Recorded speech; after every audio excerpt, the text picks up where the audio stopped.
Now, 2020 is expected to be another busy year for South Korea on the diplomatic front as well. Our Kim Min-ji has all the more.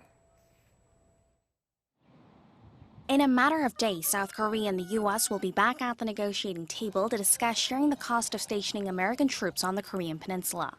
Despite 5 rounds of talks in 2019, the allies failed to reach an agreement before their previous deal expired on December 31st.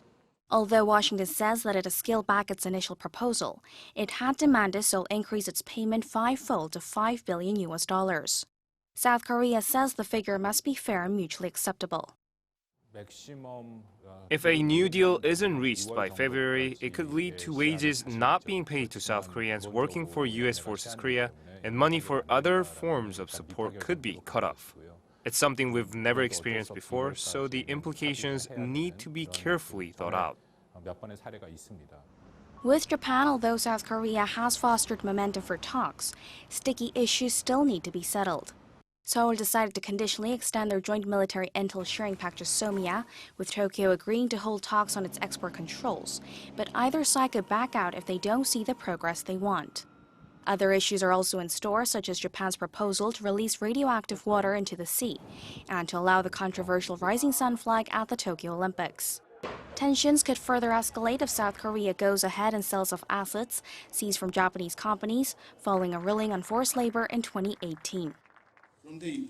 If the fallout on Japanese firms becomes apparent, Tokyo could decide to take measures to hurt the South Korean economy, which could lead to another economic war. As for China, there's hope that bilateral relations could be restored, with President Xi Jinping likely to visit this year. Tensions peaked after Beijing's economic retaliation against South Korea for its deployment of a U.S. missile defense system in 2016. But China could also step up pressure on Seoul against any move that would beef up U.S. influence in the region. On the Korean Peninsula, Seoul's outreach to the north isn't expected to be easy. Given the lack of progress in negotiations between Pyongyang and Washington, South Korea has little room to proceed with any initiatives of its own.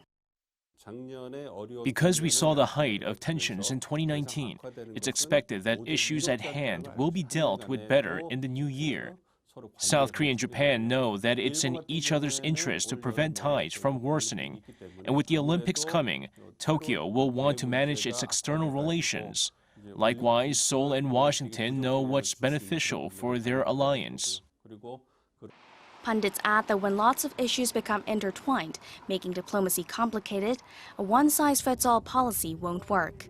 They call for policies tailored to the country and the matter, drawn up based on South Korea's experiences last year, so that it doesn't go down the same path again.